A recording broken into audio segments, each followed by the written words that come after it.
Good afternoon all of you, welcome to Destiny commerce academy. आज का जो अपना टॉपिक है वो है थ्योरी ऑफ कॉस्ट, यानी कि अपना जो टॉपिक है वो कॉस्ट के रिगार्डिंग है। बिजनेस इकोनॉमिक्स हम कर रहे हैं। आइए आज कॉस्ट वाला जो टॉपिक है वो थोड़ा कंप्लीट करते हैं। क्या कुछ दिया गया इसमें, वन बाय वन इसको हम रीड आउट करेंगे। फर्स्ट वन दिया गया है कि थ्योरी ऑफ कॉस्ट क्या होती है, जिसमें शॉर्ट रन और लॉन्ग रन कॉस्ट करो के बारे में भी हम डिटेल से आगे पढ़ने वाले हैं। लेकिन थ्योरी ऑफ कॉस्ट जानने से पहले हमें कॉस्ट ही क्या होता है ये पता होना चाहिए। तो आइए कॉस्ट कंसेप्ट को अलग अलग टाइप में, इसके आप बोल सकते हैं अलग अलग तरह से कॉस्ट को लिया जाता है, उसके मीनिंग निकाले जाते हैं। तो अब पहले हम कॉस्ट के बारे में वो पढ़ लेते हैं, ठीक है। लाइक अलग अलग नेम दिए गए हैं। तो सबसे पहले देखिए कॉस्ट कंसेप्ट में क्या कुछ दिया गया है। फर्स्ट वन अपने पास आता है जी मनी कॉस्ट। क्या आता है जी? Money cost. मनी कॉस्ट क्या होती है? जो आप एक कमोडिटी को प्रोडक्ट कर, कमोडिटी के प्रोडक्शन में जितना भी पैसा लगाते हो ना एक्चुअल में, वो सारा सारा मनी कॉस्ट कहलाता है। आइए रीड आउट करते हैं। The amount spend in term of money, किस लिए? For the production of A commodity. एक कमोडिटी को प्रोड्यूस करने के लिए जो अमाउंट स्पेंड की जाती है मनी के रूप में, उसको मनी कॉस्ट कहते हैं। जैसा नेम वैसा काम। रियल कॉस्ट क्या होती है? कि जो आप मेंटली और फिजिकल एफर्ट लगाते हो या फिर उसके लिए जो सेक्रीफाइस करते हो किसी कमोडिटी को बनाने, वो क्या कहलाती है? रियल कॉस्ट होती है। आपने देखा होगा जो खासकर हैंडलूम बोल सकते हो या फिर जो कारीगरी, जैसे कि आपने कश्मीर वगैरह, जम्मू कश्मीर वगैरह कभी घूमने जाते हो या पहाड़ों पे कहीं घूमने जाते हो, जो अपने हाथों से बुनते हैं ना, ठीक है, जैसे कश्मीर की सोल बोलते हैं, बहुत अच्छी है, वो अपने हाथों से बुनते हैं। तो उसके अंदर मेंटल और फिजिकल एफर्ट बहुत ज़्यादा लगा हुआ होता है, इसलिए उसकी कॉस्ट ज़्यादा आ जाती है। जबकि नॉर्मल उससे रिलेटेड मिलता जुलता आपको सस्ता मिल जाएगा मार्केट के अंदर। तो आपको कई बार ऐसा लगता है कि सर मेरी पेमेंट कम दी, खासकर आप अगर कोई दिहाड़ी मजदूरी अपने घर पे लगाते हो तो देखते हो, बोलते नहीं सर काम, आप बोलते दो भाई इतना तूने मेहनत ही नहीं की। खासकर कोई प्लम्बर वगैरह इलेक्ट्रिशियन वगैरह बुला लिया, 5 मिनट आपका सामान मतलब बिजली ठीक करके चला गया और बोलते 200 रुपये दो मैम।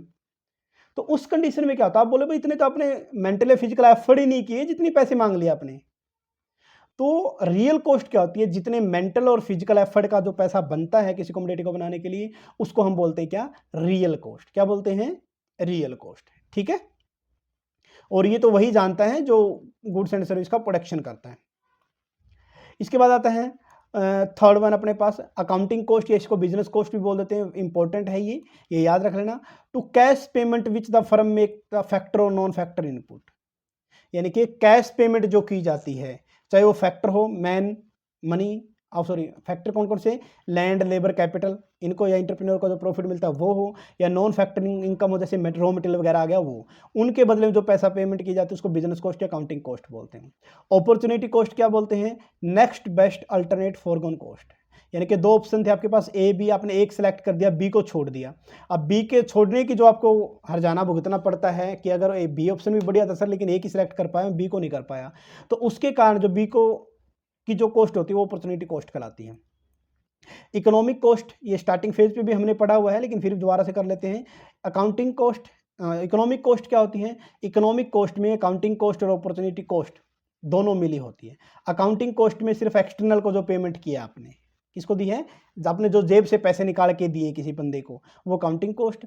अपॉर्चुनिटी कॉस्ट जैसे कि आपके खुद के बिजनेस में आप खुद मैनेजर हो, अगर आप सपोज करो कि आप सीए का काम करते हो, खुद आप सीई हो, चार्टर्ड अकाउंटेंट हो, लेकिन एक तो आप किसी अदर फर्म में करोगे तो वहाँ से आपको सैलरी मिलेगी, एक आपने अपनी फर्म कर ली और उसमें सीए का काम कर रहे हो, तो जो अदर फर्म में काम करते जो आपको पैसा मिलता है वो अब नहीं मिल पाएगा ना, तो उसको क्या बोलते हैं? अपॉर्चुनिटी कॉस्ट बोलते हैं, जो छोड़ दिया था। तो इसको बोलते हैं सेल्फ ओन्ड या सेल्फ एम्प्लॉयड कॉस्ट। आप अपने जैसे कि घर बना रहे हो तो वहाँ पर जो मिस्त्री के साथ साथ जो दिहाड़िया मजदूरी आप बोल सकते हो, दो चाहिए थे लेकिन आपने एक ही लगाया, एक आप खुद लग गए, तो खुद की कॉस्ट को क्या कहलाते हैं? अपॉर्चुनिटी कॉस्ट के नाम से जाना जाता है।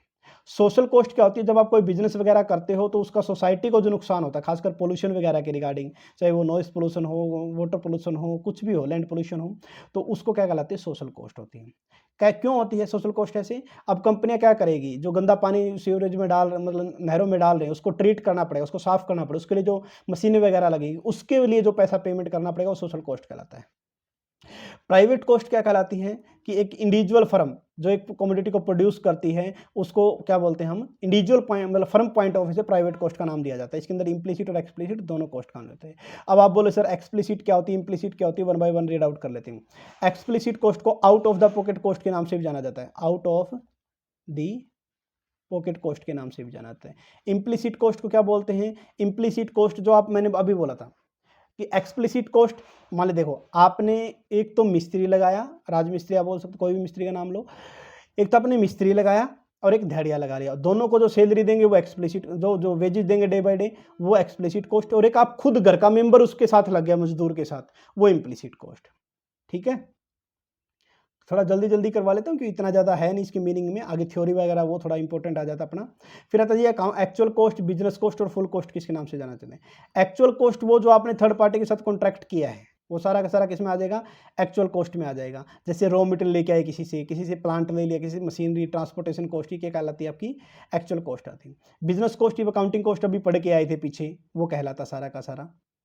इसने क्या बोला कि देखिए the actual cost incur to discharge a contract obligation of the firm, जो आपने कॉन्ट्रैक्ट के थ्रू ऑब्लिगेशन दी है वो एक्चुअल कॉस्ट में आ जाते हैं।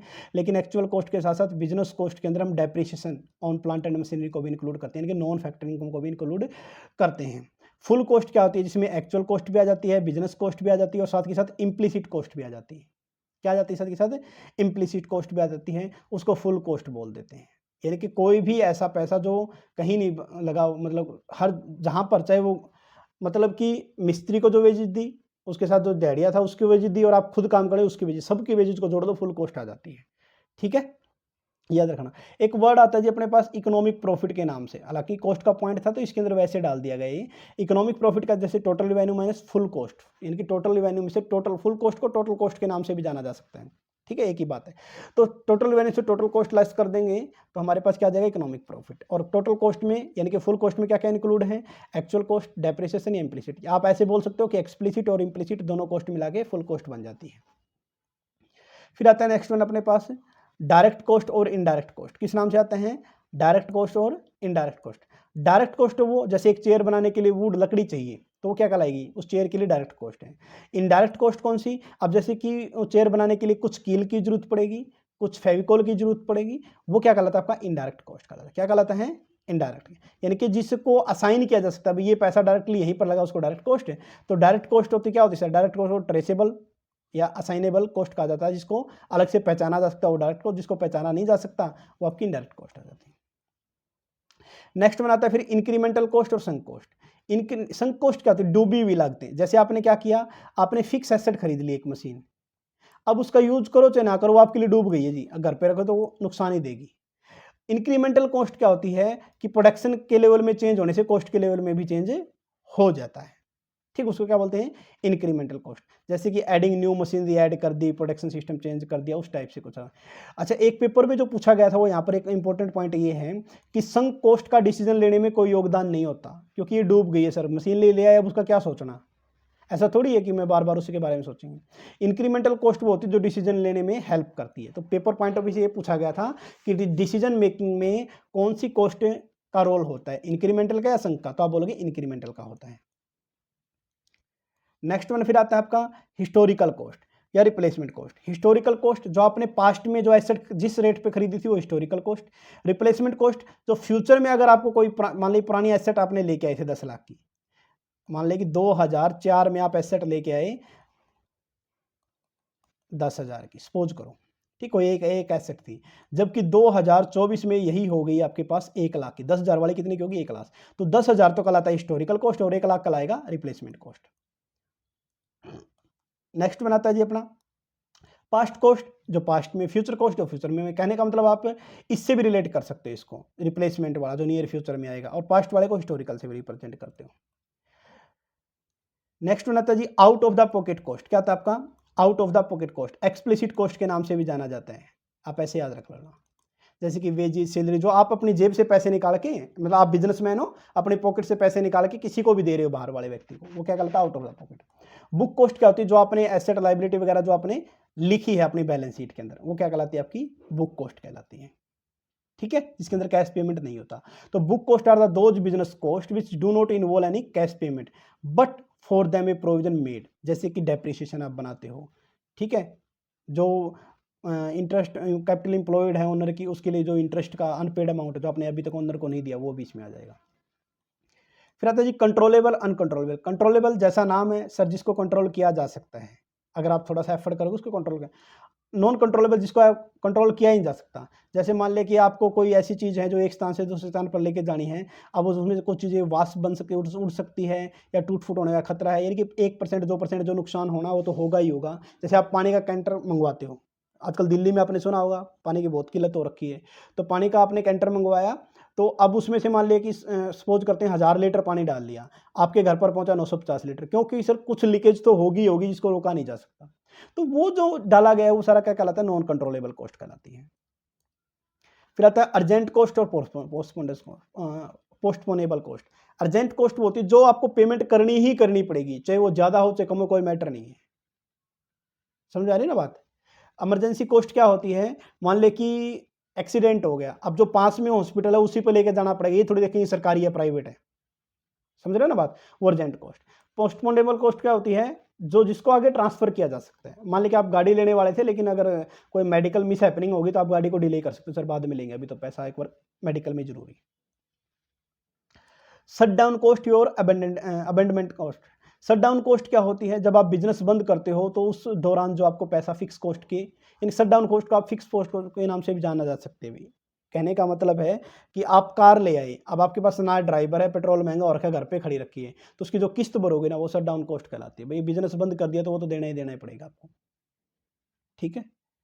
Shut down cost include beside the fix cost of sheltering the plant, equipment, lay off the expenses, employment, training of the worker, ये सारे के सारे क्या कहलाते हैं आपकी शट डाउन कॉस्ट के अंदर इंक्लूड कर दी, ठीक है।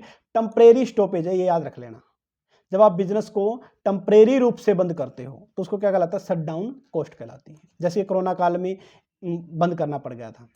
अबेंडमेंट कॉस्ट क्या होती है, retiring all the fix asset are from the use, from example plant installing the war time. अब अबेंडमेंट कॉस्ट क्या होती है भाई, अब इसको हटाना है, जैसे युद्ध हुआ तो कोई प्लांट लगा दिया हथियारों का, अब शांति की सिचुएशन है तो इसको बंद करना पड़ेगा। अब यानी कि परमानेंट जो बंद कर देते हैं बिजनेस वो अबेंडमेंट कॉस्ट का पार्ट होता है, और टेम्परेरी जो बंद करते हैं वो शट डाउन कॉस्ट का पार्ट होता है। एस्केपेबल और इनएस्केपेबल। एस्केपेबल का मतलब होता है जिसको छोड़ा जा सकता है जी, जिसको आगे डिले किया जा सकता है। इनएस्केपेबल जिसको छोड़ा नहीं जा सकता, जिसको डिले नहीं किया जा सकता। लाइक एक तरह के आप बोल सकते हो कि पोस्टपोनेबल कॉस्ट, और आपको आप बोल सकते हो कि अर्जेंट कॉस्ट, उस टाइप से आप कुछ इसको लगा सकते हो, थोड़ा बहुत, ज़्यादा भी नहीं, ठीक है। तो एस्केपेबल कॉस्ट यानी कि अवॉइडिंग कॉस्ट, सर जिसको अवॉइड किया जा सकता है। फॉर एग्जांपल अगर आप decision of the discontinue of the sale of production, wholesaler, ठीक है, इस टाइप से कुछ दिया गया है तो ये आप पढ़ लेना, कोई ज़्यादा इसमें देर नहीं रखा, जिसको अवॉइड किया जा सकता है। और इनएस्केपेबल जिसको अवॉइड किया ही नहीं जा सकता, मान लीजिए एक मशीनरी है उसमें एक एक्सपार्ट टूट गया जिसको अभी लेके आना ही पड़ेगा, तो वो इनएस्केपेबल, खासकर पोस्टपोन, ये तो अवॉइडेबल को तो पोस्टपोनेबल टाइप बोल सकते हैं, और इनएस्केपेबल को हम बोल सकते हैं क्या सर, इसको बोला जा सकता है अर्जेंट कॉस्ट की तरह। PYQ पेपर में कहाँ से आया था, इसका क्वेश्चन बता देता हूँ आपको, ये कुछ पूछा गया था। During the short run optimum level of output corresponding to the level of output where AC is minimum, यानी कि जहाँ पर long run average cost, short run है ना, एवरेज कॉस्ट जहाँ पर मिनिमम होती है वहाँ तक आपको प्रोडक्शन करना चाहिए। क्या करना चाहिए, वहाँ तक प्रोडक्शन। ये क्या होता है मिनिमम, शायद आपको यहाँ समझ में नहीं आएगा, लेकिन इसके एंड में, इसी क्लास के एंड में आपको मैं ये बताऊंगा कि क्या सिस्टम है ये। अपॉर्चुनिटी कॉस्ट क्या होती है, नेक्स्ट बेस्ट अल्टरनेट कॉस्ट, ये हम पढ़ चुके हैं, वही है।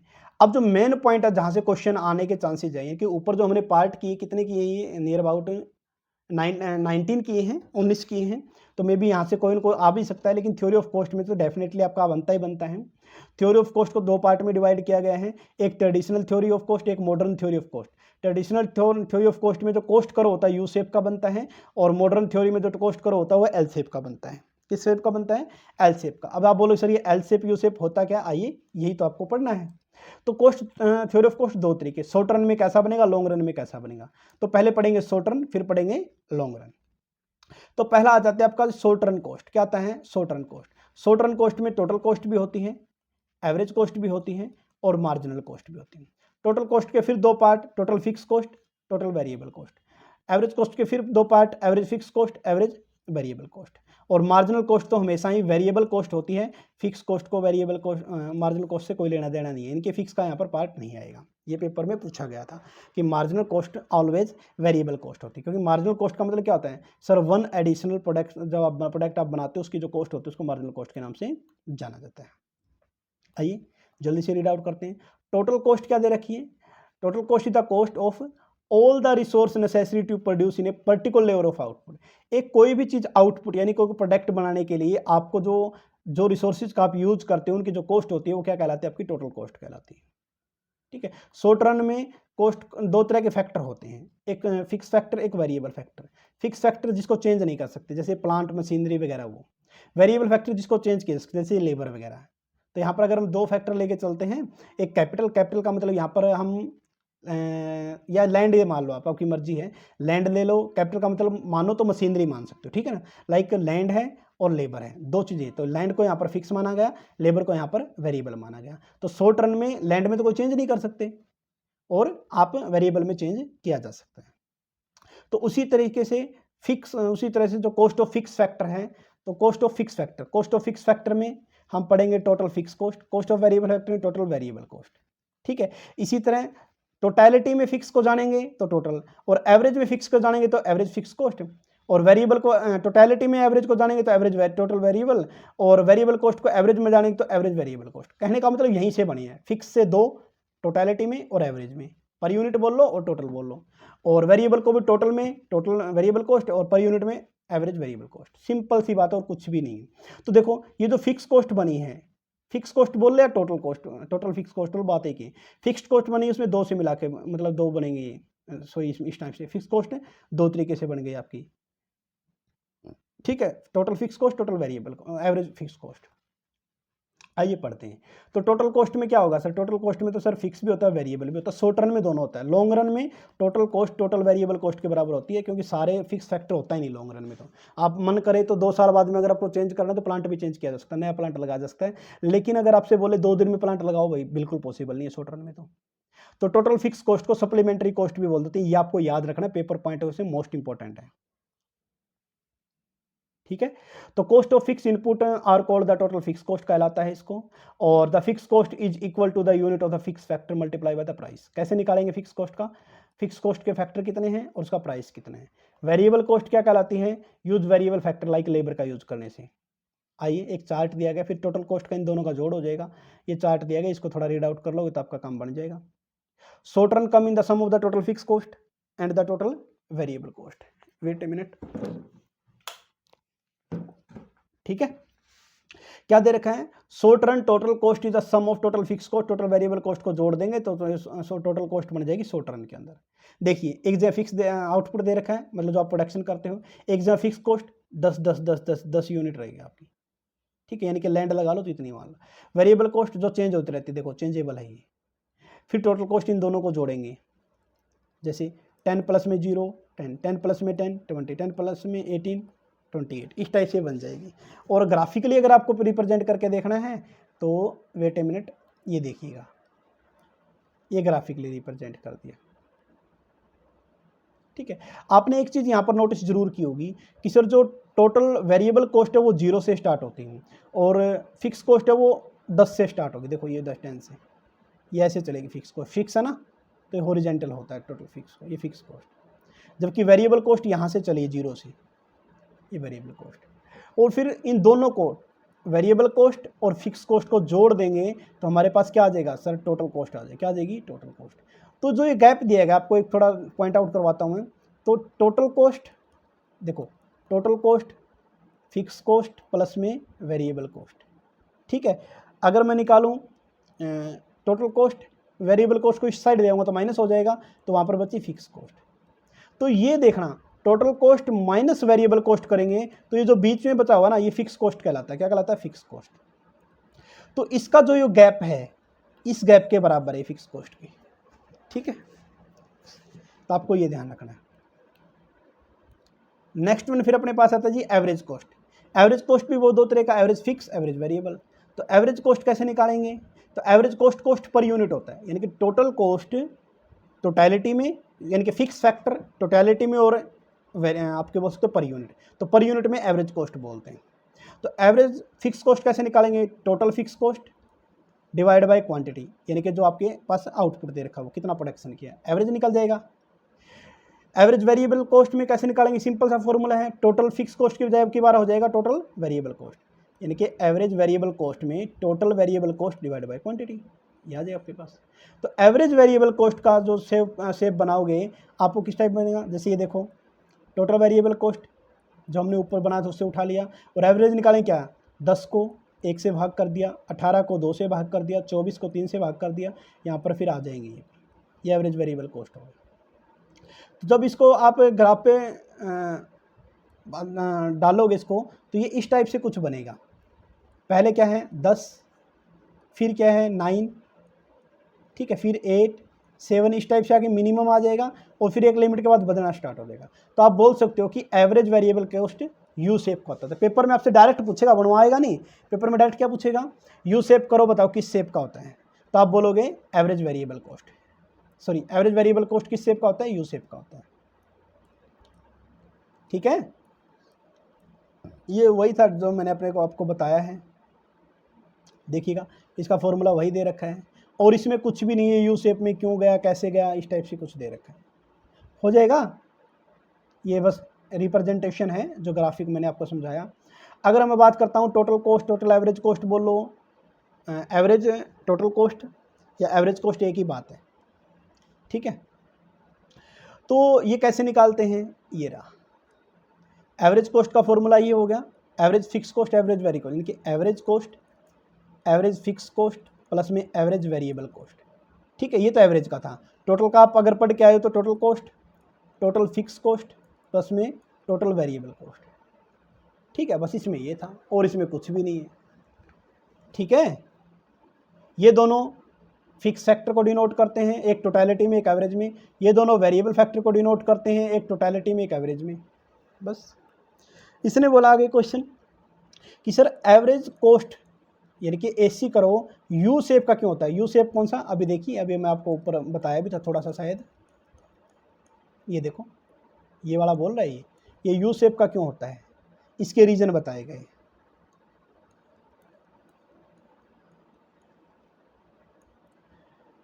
सबसे पहले देखा interaction of average fix cost and average variable cost, इन दोनों के इंटरेक्शन के कारण जो एवरेज कॉस्ट होता है, क्योंकि देखो एवरेज कॉस्ट का फॉर्मूला क्या था, याद है, average cost average fix cost plus में एवरेज वेरिएबल कॉस्ट, इन दोनों के कारण ही तो ये टोटल आएगा। तो इसमें क्या बोला गया है, इसको थोड़ा रीड आउट करोगे तो ठीक है, वरना मैं अपने आप डायरेक्ट बता देता हूँ आपको, आप वैसे ही पढ़ लेना। इसने ये बोला कि सर जो एवरेज वेरिएबल कॉस्ट होता है, ये एवरेज फिक्स कॉस्ट तो पर यूनिट गिरेगा। देखो ये फिक्स कॉस्ट 10 है, 1 से भाग 2 से भाग ये तो नीचे होता चला जाएगा, लेकिन कभी एक्स एक्सिस को टच नहीं करेगा, ये यहाँ तक रहेगा, इसका पैरेलल रहेगा, लेकिन कभी एक्स एक्सिस को टच नहीं करेगा। यानी कि एवरेज फिक्स कॉस्ट लेफ्ट से स्टार्ट होता है, राइट तक जाता है, डाउनवर्ड टाइप होता है, रेक्टेंगुलर इसको बोलते हैं, rectangular hyperbola. Very very important, paper में आपसे पूछेगा कि कौन सा कॉस्ट करो रेक्टेंगुलर हाइपरबोला होता है, तो आप बोलोगे एवरेज फिक्स करो, एवरेज फिक्स कॉस्ट करो। एवरेज वेरिएबल कॉस्ट तो यू शेप का होता है, एवरेज फिक्स करो, फिक्स कॉस्ट करो कैसे शेप का होता है, रेक्टेंगुलर हाइपरबोला। रेक्टेंगुलर हाइपरबोला जैसा कि इसका नाम है रेक्टेंगुलर, आयताकार, आयताकार तो इसकी दो भुजाएं समान होती हूँ। तो इसने बोला सर अगर आप कहीं से भी ऐसे प्लॉट करोगे ना इसकी, तो दो भुजाएं इसकी क्या मिलेगी, आपको एक इक्वल समान सी मिलेगी, ठीक है। देख लो ये रेक्टेंगल बनाता है, इसलिए इसको रेक्टेंगुलर हाइपरबोला बोलते हैं, ठीक है। ज़्यादा डिटेल में इलास्टिसिटी वाले कंसेप्ट में बताया गया, तो आप वहाँ भी कर सकते हो। तो अभी बात कर रहे थे कि हम कि सर ये जो आप बोल सकते हो, वेट ए मिनट, कि जो एवरेज कॉस्ट करो है, एवरेज कॉस्ट करो, यहाँ देखिएगा, यहाँ देखिए average cost average fix cost plus में एवरेज वेरिएबल कॉस्ट, तो ये जो है ये यू शेप का क्यों होता है, ऐसा बोला गया है। जबकि एवरेज फिक्स कॉस्ट करो तो ऐसे बनता है, जैसे अभी ऊपर बनाया गया, देखो नीचे, ठीक है।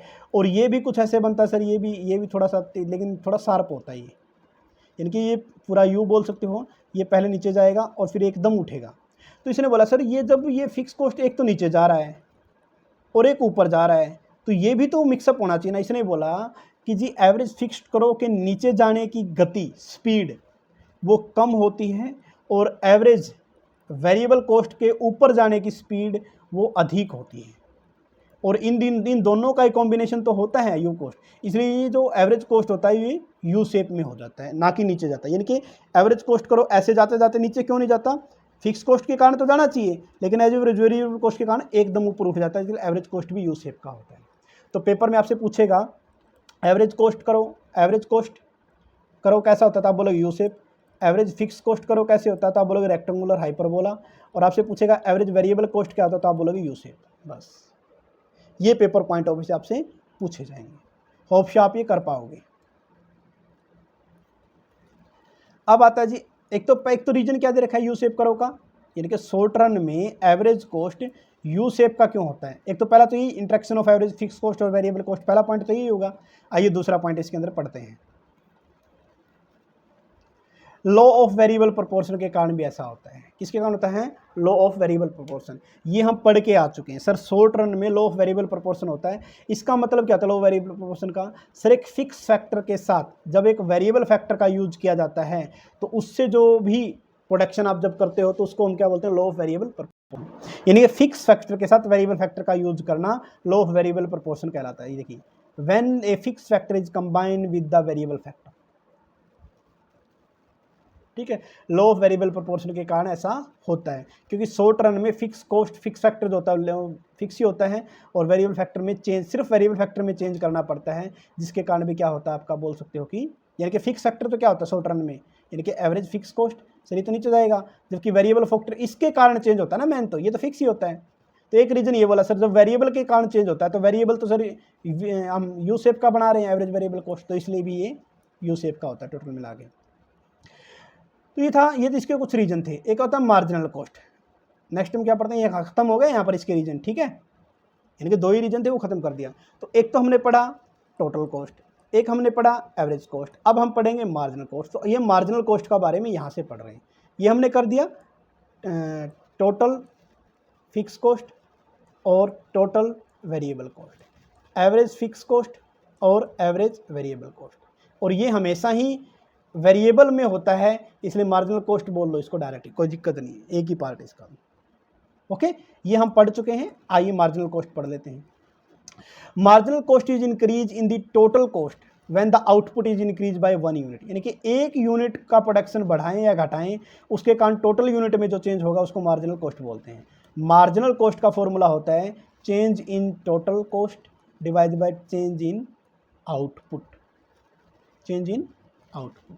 अब यहाँ पर चेंज इन टोटल कॉस्ट का मतलब होता है change in total variable cost, क्योंकि सारी की सारी वेरिएबल लेते हैं, फिक्स कॉस्ट तो लेते नहीं। फिक्स कॉस्ट क्या होती है, change in fix cost, change in total fix cost अगर मैं मानूँ तो यहाँ पर इसको जीरो माना गया है, क्योंकि मार्जिनल वेरिएबल कॉस्ट इसको फिक्स कॉस्ट में लेते ही नहीं। तो बस आप ऐसे बोल सकते हो चेंज, ये फॉर्मूला इसका बनता है। अब ये ऐसा होता है इसके कारण, तो ये फिक्स तो होता नहीं वेरिएबल का, तो इसका शेप भी क्या बनता है, इसका शेप भी सर यू शेप का बनता है। क्या बनता है, यू शेप का बनता है। बस सिंपल सी बात है।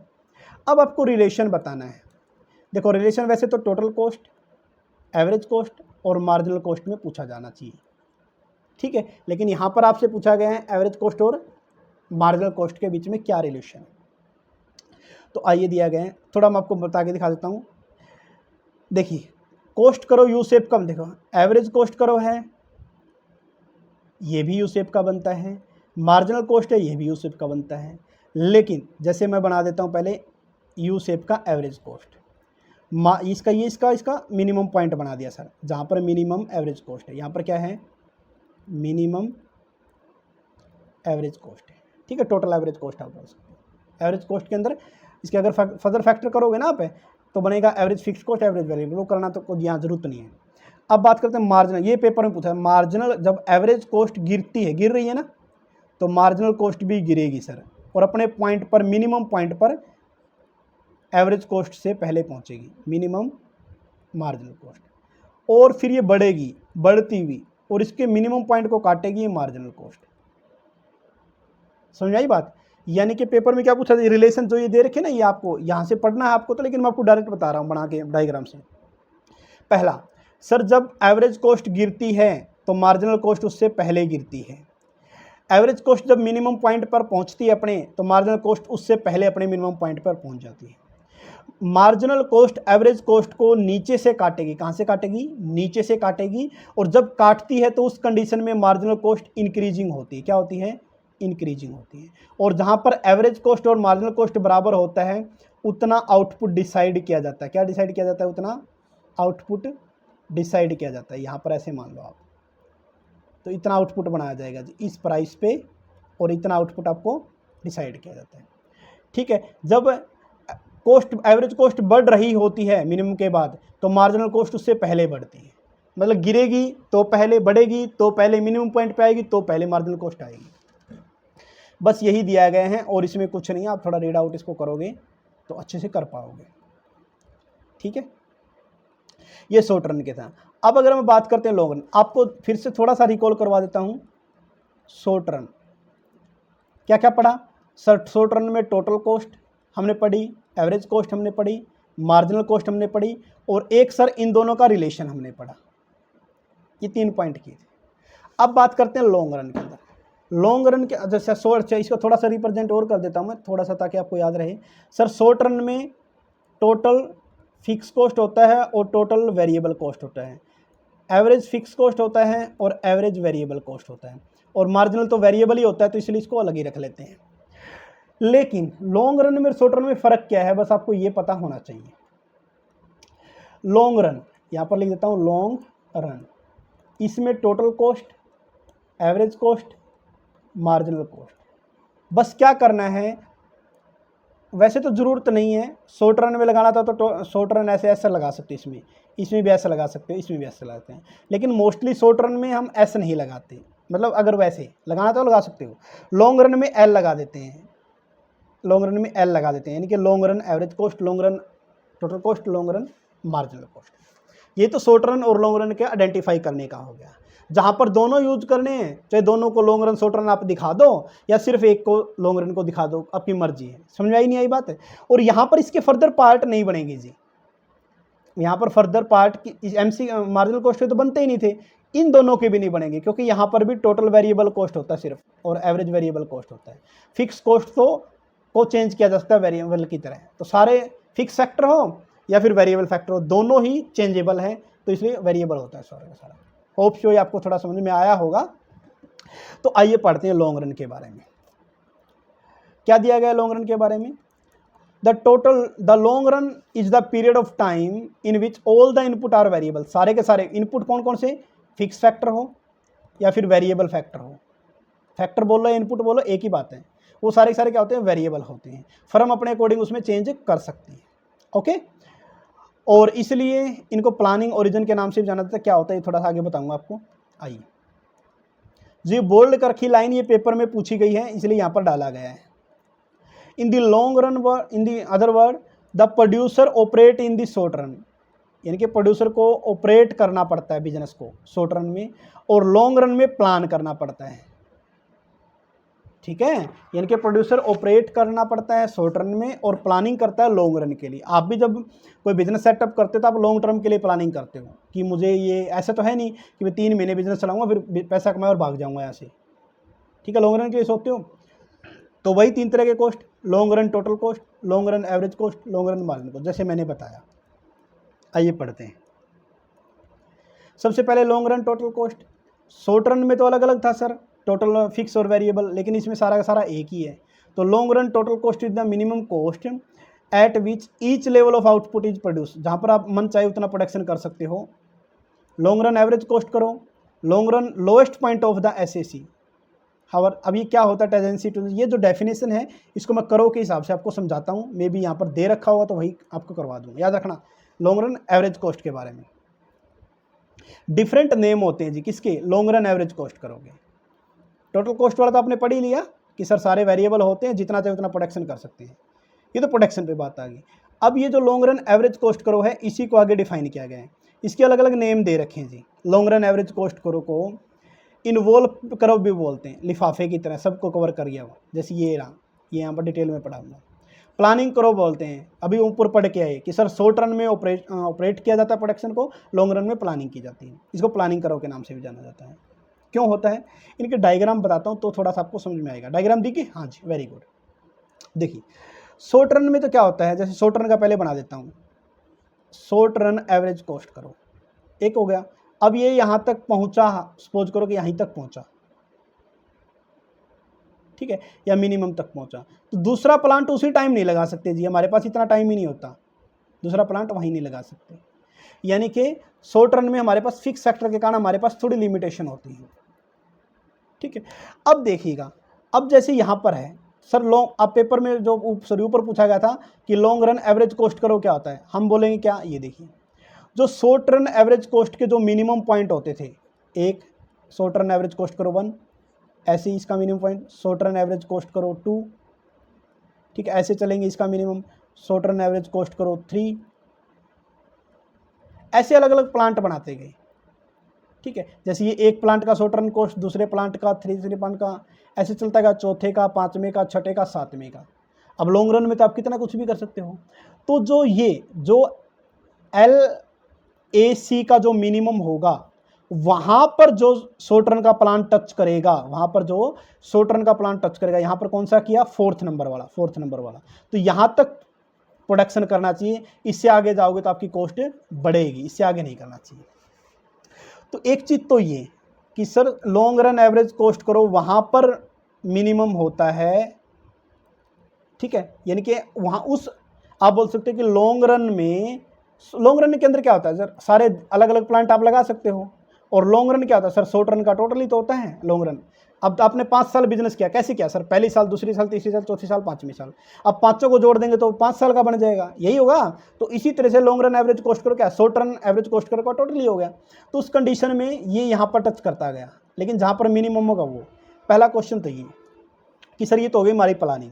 अब इन्वॉल्व क्यों बोलते हैं सर, कभी भी ये शॉर्ट रन एवरेज कॉस्ट करो, इसको ऐसे टच नहीं है, जैसे ये लॉन्ग रन एवरेज कॉस्ट करो है, तो शॉर्ट रन कभी भी इसको काटेगा नहीं, काट नहीं सकता एक भी पॉइंट पर, हमेशा इसके अंदर ही रहेगा। तो इसको इन्वॉल्व करो के नाम से भी जाना जाता है। किस नाम से जाना जाता है, इन्वॉल्व करो के नाम से।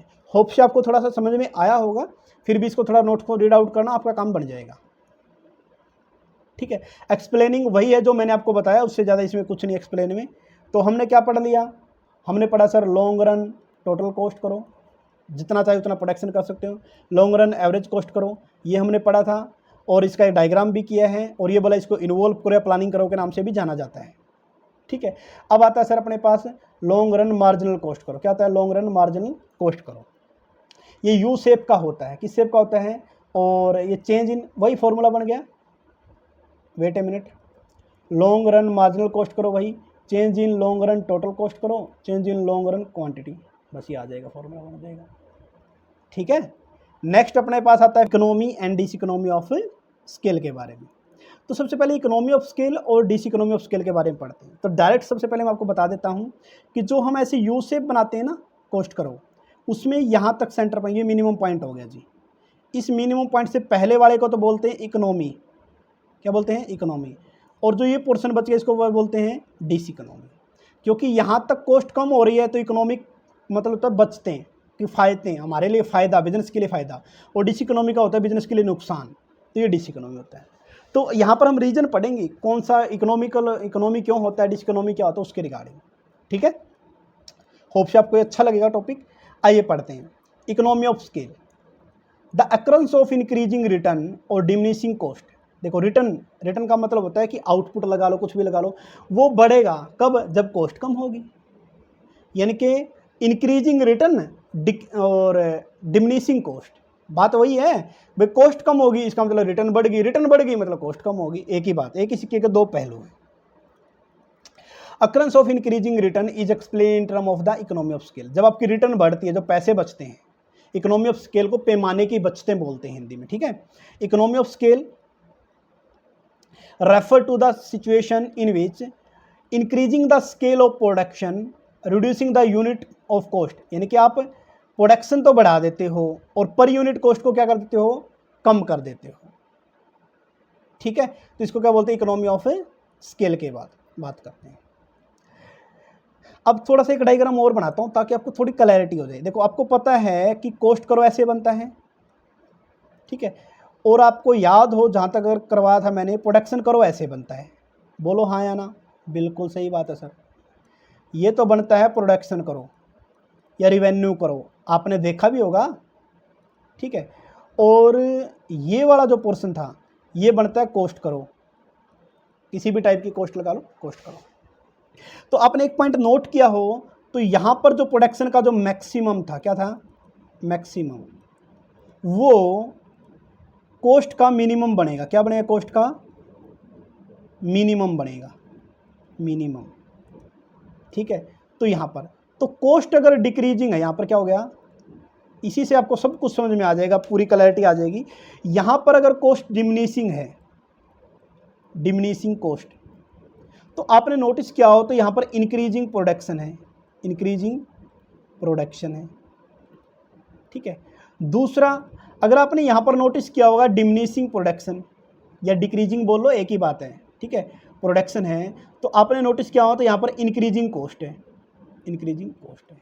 अब प्रोडक्शन को रिटर्न बोल दो भाई, समझाने के लिए बोल रहा हूँ, बस सिंपल है। तो आप क्या बोलोगे, जैसे ऊपर वाले क्वेश्चन में हो जाए सर इंक्रीजिंग रिटर्न, तो ब्रैकेट में क्या लिख रखा था, डिमिनिशिंग कॉस्ट।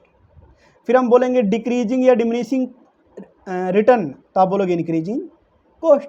जहाँ पर कॉस्ट मिनिमम वहाँ पर प्रोडक्शन मैक्सिमम। बस ये एक सिक्के के दो पहलू है, बेस्ट होगा। और इसको तो बोलते हैं, डिमिनिशिंग कॉस्ट को बोलेंगे इकोनॉमी ऑफ स्केल, और इंक्रीजिंग कॉस्ट को हम बोलेंगे डिसइकोनॉमी ऑफ स्केल। स्केल का मतलब पैमाना होता है, किफ़ायती और ये अनकिफ़ायती को जो भी बोलना होता है। अच्छा, आपने एक चीज़ नोटिस किया हो, जो ये पोर्शन बना है इसका हाफ अगर पार्ट में डिवाइड करूँ, इकोनॉमी ऑफ स्केल का मतलब होता है इंक्रीजिंग रिटर्न या फिर डिमिनिशिंग कॉस्ट। एक ही सिक्के के दो पहलू हो गए यहाँ पर। और आप बोल सकते हो डिसइकोनॉमी ऑफ स्केल का मतलब क्या हो गया सर, डिमिनिशिंग प्रोडक्शन या रिटर्न और इंक्रीजिंग कॉस्ट। हो गया समझ में? बस अब आप कंफ्यूज नहीं होगे, कहीं तो रिटर्न बढ़ा रखा है, कहीं कॉस्ट कम कर रखा है, तो आपको एक क्लैरिटी हो जाएगी। तो इसको आप थोड़ा ध्यान रख लेना। आइए पढ़ते हैं अब return to scale.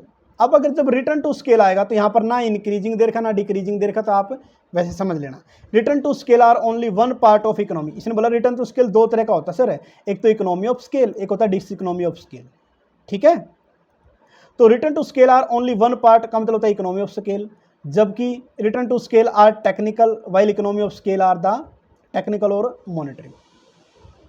Economy of scale include technical as well as monetary economics के बारे में बात करें। इकोनॉमी का मतलब किफ़ायती। इकोनॉमिक्स तो सब्जेक्ट है और इकोनॉमीज ये आपकी किफ़ायती के बारे में बात कर रहा है। यानी कि इकोनॉमी ऑफ स्केल का एरिया वाइडर दे रखा है। Return to scale, economy of scale are the one part of the economy of scale. या देखिए इकोनॉमी ऑफ स्केल इसका एक पार्ट है रिटर्न टू स्केल, क्योंकि रिटर्न टू स्केल का रिलेशन टेक्निकल से, इकोनॉमी में टेक्निकल और मॉनिटरी दोनों आते हैं।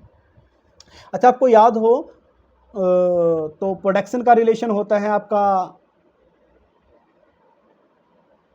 आउट प्रोडक्शन का, जो आप प्रोडक्शन आउटपुट बोलो, cost monetary physical unit. Production का रिलेशन होता है फिजिकल यूनिट से और कॉस्ट का रिलेशन होता है मॉनिटरी यूनिट से। मॉनिटरी एस्पेक्ट बोलो, यूनिट बोलो, आपकी मर्जी।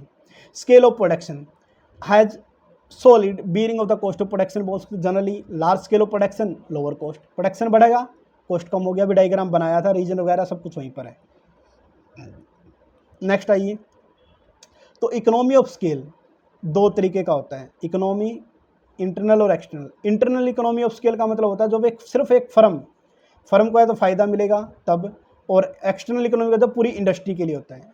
यानी कि जब एक फर्म को बेनिफिट हो रहा है तो इंटरनल इकोनॉमी ऑफ स्केल, जब एक फर्म को नुकसान हो रहा है internal diseconomy of scale, जब पूरी इंडस्ट्री को फ़ायदा हो रहा है एक्सटर्नल इकोनॉमी ऑफ स्केल, जब पूरी इंडस्ट्री को नुकसान हो रहा है external diseconomy of scale. ठीक है, बस यही है। अब आप बोलो sir internal economy of scale एक फर्म को कैसे फ़ायदा होगा। मान ले कि एक फर्म के पास टेक्नोलॉजी है जो और किसी के पास नहीं है, एक फर्म के पास इतना पैसा है जो बाकी किसी के पास नहीं है, समझ रहे हैं ना बात, तो क्या कहलाता है, इंटरनल इकोनॉमी ऑफ स्केल कहलाता है। तो ये फर्म स्पेसिफिक होती है, पेपर में तो डायरेक्ट बस यही पूछा जाता है। अब इंटरनल इकोनॉमी ऑफ स्केल में अलग अलग पॉइंट हम इंक्लूड करते हैं। Type of internal economy of scale के बारे में बात करूंगा, तो इसने टू पार्ट्स में इंटरनल इकोनॉमी ऑफ स्केल को टू पार्ट्स में डिवाइड किया है, रियल इकोनॉमी ऑफ स्केल और फिर आगे उसके पार्ट है, फिर आगे आपके दे रखा है, देखिए एक तो दे रखा है रियल इकोनॉमी और नेक्स्ट वन दिया गया अपने पास पेक्यूनरी इकोनॉमी। पेक्यूनरी का मतलब आर्थिक पैसे से रिलेटेड। तो रियल इकोनॉमी ऑफ स्केल का मतलब क्या फायदा, इकोनॉमी देखो बात करते हैं इंटरनल इकोनॉमी ऑफ स्केल है ना, इकोनॉमी ऑफ स्केल का मतलब सिर्फ बच रही है, यानी कि ये कॉस्ट वाला ये पोर्शन कर रहा है, ऐसे डिमिनिशिंग वाला, रिटर्न वाला ये बढ़ने वाला काम कर रहा है, इतना ये पोर्शन पूछ रहा है, लेफ्ट वाला पोर्शन पूछ रहा है आपसे। तो लेफ्ट वाले पर्सन में इंटरनल और एक्सटर्नल, इंटरनल फर्म के लिए, एक्सटर्नल सब के लिए। तो फर्म के लिए इंटरनल में क्या क्या, रियल में क्या क्या आएगा सर, लेबर इकोनॉमी या स्पेशलाइजेशन।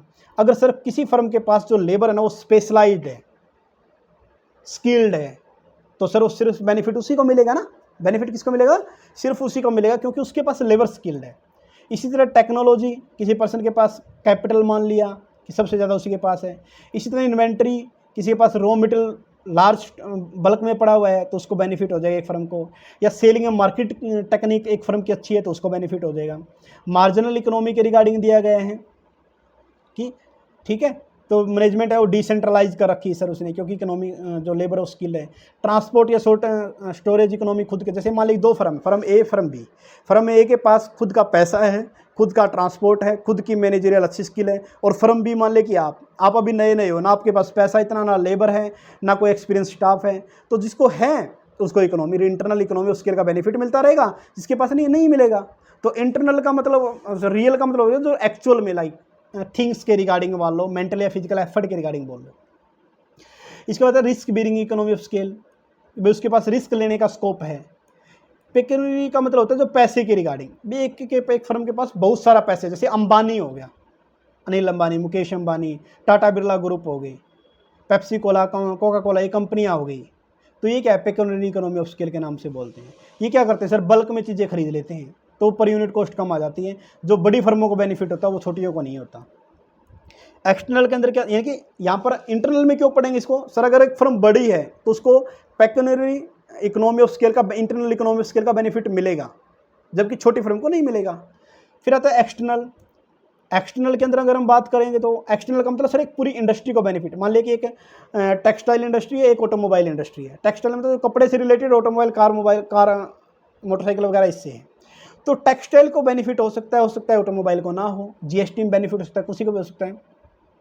नॉर्मली एक्सटर्नल इकोनॉमी का बेनिफिट कब होता है, जब सभी फर्में मिलकर काम करेगी। बिल्कुल सही बात, जब सभी फर्में मिलकर काम करेगी। तो सबसे पहले यहाँ पर क्या दिया गया है, इकोनॉमिक कंसंट्रेशन। जैसे कि अपने पास इकोनॉमिक कंसंट्रेशन के अंदर क्या दिखाया गया है, जैसे जहाँ पर सारी फर्में, जैसे गुड़गांव है अपना, अगर मैं ऑटोमोबाइल की बात करूँ तो गुड़गांव को ऑटोमोबाइल का हब माना जाता है जी। क्यों माना जाता है, क्योंकि वहाँ पर सारी चीज़ें हैं। सिर्फ क्या वहाँ पर है, सारी चीज़ें हैं। तो several firm of an industry establish themselves at a place, एक place then they enjoy the benefit together. या हिसार के अंदर ऑटो मार्केट है, हिसार के अंदर क्या दे रखी है, ऑटो मार्केट है। कंसंट्रेशन है सारी, अगर आपको हिसार के अंदर कहीं भी इलेक्ट्रिक मतलब कि कार बाइक उसका काम करवाना है गाड़ी का, तो हिसार के अंदर जो ऑटो मार्केट है वहाँ पर जाओ जी। वहाँ पर आपको ऐसी कोई प्रॉब्लम है जो वहाँ पर ठीक ना होती हो। तो क्योंकि सर वहाँ पर ऑटोमोबाइल की सारी कंपनियों का कंसंट्रेशन है। कंसंट्रेशन का मतलब यहाँ पर आप मतलब सिकुड़ गए हो, आप ऐसे मान सकते हो, सारी जगह एक ही जगह के बस गई है। तो इकोनॉमी, तो अगर सारी फर्म एक साथ हो रही, तो देखो मेरी बात सुनो, अगर मान लिया कि आपको कोई चीज़ चाहिए, आप गांव के लोग शहर में क्यों आते हैं, क्योंकि गांव में जो दुकानें होती है वो एक दो दुकानें होती है। अब आप मान लिया कि आप गांव के एक छोर पे रह रहे हो और दूसरे छोर पे एक शॉप है, तो आप वहाँ पर क्यों नहीं जाते, ये सोच के क्या पता है वो बंद हो ना हो, उस पर सामान मिले ना मिले, चलो क्यों ना शहर चलते हैं, वहाँ पर तो बहुत सारी दुकानें, तो कहीं तो हमारा मिलेगा। तो वो बेनिफिट इसको यहाँ पर मिलता है इकोनॉमी ऑफ कंसंट्रेशन में, सभी फर्मों को, अगर वो एक जगह है तो। इकोनॉमिक ऑफ इंफॉर्मेशन का मतलब क्या होता है, अब जैसे मान ले कि सार ऑटोमोबाइल है, अब कोई भी नई कंपनी है, कोई भी नई कंपनी प्रोडक्ट लॉन्च करेगी तो अपने जो मैगजीन वगैरह कुछ बनाएगी, तो है तो ऐसे नहीं कि गांव-गांव जा के एक दुकानदार को देगी, नहीं, वो ऑटोमोबाइल में जाएगी। वहाँ पर मतलब इशार जो अपने पास दे रखा है ऑटोमोबाइल इंडस्ट्री, मतलब ऑटोमोबाइल हब, ऑटो मार्केट, वहाँ पर जाएगी, वहाँ पर सारी मैगजीन ले जाएगी, वहाँ पर सारी दुकानें हैं, तो सबको इन्फॉर्मेशन दे देगी। कहने का मतलब जो ऑटो मार्केट में जितनी शॉप है उनको इन्फॉर्मेशन टाइम टू टाइम अपने आप मिल जाती है बिना किसी कॉस्ट के। फिर आता है जी इकोनॉमिक डिसइंटीग्रेशन। डिसइंटीग्रेशन का मतलब क्या होता है, ये दो तरीका होता है, हॉरिजॉन्टल और वर्टिकल। आपने देखा हो तो हिसार के अंदर जो ऑटो मार्केट है, क्या देखिए ऑटो मार्केट, वहाँ पर जो शॉप है ना, सबका स्पेशलाइजेशन बना रखा उन्होंने। जैसे मान ले कोई इंजन का काम कर रहा है, कोई मान ले कि उसकी बॉडी के ऊपर काम कर रहा है, कोई मिरर का काम कर रहा है, कोई टायर का काम कर रहा है, उन्होंने अपना काम सारा बांट रखा है। ऐसा नहीं कि टायर का काम पूरी ऑटो मार्केट में एक ही दुकानदार कर रहा है, क्या आप तो 100 दुकानदार कर रहे हो, लेकिन वो मिक्सअप नहीं पाएगा जी। ऐसा नहीं पाएगा भाई एक गाड़ी है सब कुछ मैं ही करूँगा, नहीं, बिल्कुल भी नहीं। समझ रहे हो ना मेरा क्या कहना है, मतलब उन्होंने काम बांट। वर्टिकल का मतलब क्या होता है, जब उन्होंने सेगमेंट बांट दिए, जैसे कि कोई कार का काम करे, मतलब इस ऑटो मार्केट में कोई टायर का काम करता है, कोई इंजन का काम कर रहा है, कोई शीशे का काम कर रहा है, कोई डेंट पेंट का काम कर रहा है। ये वर्टिकल डिसइंटीग्रेशन होता है, अपना काम बांट लिया। हॉरिजॉन्टल क्या मतलब क्या होता है, जैसे कि कोई टायर का काम कर रहा है तो टायर की भी 10 दुकानें मिल जाएगी आपको, तो वो हॉरिजॉन्टल इंटीग्रेशन होता है। तो ये बेनिफिट, अगर कहने का मतलब है कि फर्म में एक ही जगह पर है तो उसको एक्सटर्नल इकोनॉमी ऑफ स्केल का बेनिफिट मिलता है। नेक्स्ट अगर हम बात करते हैं डिस इकोनॉमी ऑफ स्केल, क्या करते हैं डिस इकोनॉमी ऑफ स्केल, इसको कॉज ऑफ डिमिनिशिंग रिटर्न बोलते हैं। अब रिटर्न देखो, रिटर्न डिमिनिशिंग याद है, ये पोर्शन, इसको डिमिनिशिंग रिटर्न बोलते हैं, डिमिनिशिंग प्रोटेक्शन बोलते हैं, डिक्रीजिंग प्रोटेक्शन बोलते हैं, समझ रहे हैं ना बात। ये डिस इकोनॉमी, अच्छा ये बोलो, इसको डिस इकोनॉमी बोलते हैं। डिस इकोनॉमी ऑफ यानी कि इंक्रीजिंग कॉस्ट है, डिमिनिशिंग रिटर्न, इसी को तो डिस इकोनॉमी बोलते हैं। अभी समझाया था वो वाला, याद होगा, तो इसमें तो कुछ ही नहीं जी। आइए करते हैं इंटरनल डिस इकोनॉमी। जब सिर्फ एक फर्म को नुकसान हो रहा है, सिर्फ उसकी मैनेजमेंट अच्छी नहीं है, अच्छा दो फर्म ए बी, एक फर्म को फायदा हो रहा है मैनेजमेंट के कारण, अच्छी स्किल्ड वर्कर के कारण, वो तो इंटरनल इकोनॉमी हो जाएगा। और एक फर्म को नुकसान हो रहा है क्योंकि उसके पास लेबर डटती नहीं है या फिर स्किल्ड नहीं है, तो उसको इंटरनल डिस इकोनॉमी हो जाएगा। समझ रहे ना बात। इसी तरह एक्सटर्नल डिस इकोनॉमी में क्या बोलेंगे सर, अगर सभी फर्में अलग अलग जगह फैली हुई है, सभी फर्में अलग अलग है, मान लिया आप सिंपल मानो, अगर आप किसी गाँव में रहते हो, आप किसी गांव में रहते हो, एक तो आप बोलो सिर्फ उस चौक पे चले जाना जी, वहाँ पर 10 दुकानें हैं, और एक आपके पड़ोस में कोई 1-2 दुकान है, तो आप बोलोगे भाई यहाँ तो पता नहीं मिले ना मिले। जैसे ऐसे मानो आप गांव के सेंटर में रहते हो, एक साइड जहाँ पर बस अड्डा है वहाँ पर 10 दुकानें हैं, और एक साइड जो आपके गाँव के दूसरे साइड में मान लें कि वहाँ पर खेत है, वहाँ पर 1-2 दुकान है, तो आप कहाँ जाओगे सर, बस स्टैंड की तरफ जाएंगे। क्यों? क्योंकि वहाँ पर इकोनॉमी बेनिफिट होगा हमारे। डिस इकोनॉमी का मतलब क्या है, फर्में अलग अलग फैली हुई है, जो खेत की तरफ है वो वाले आ जाएगा यहाँ पर आपका डिस इकोनॉमी के अंदर। होप से आपको समझ में आया होगा। अब बात करते हैं सर मिनिमम।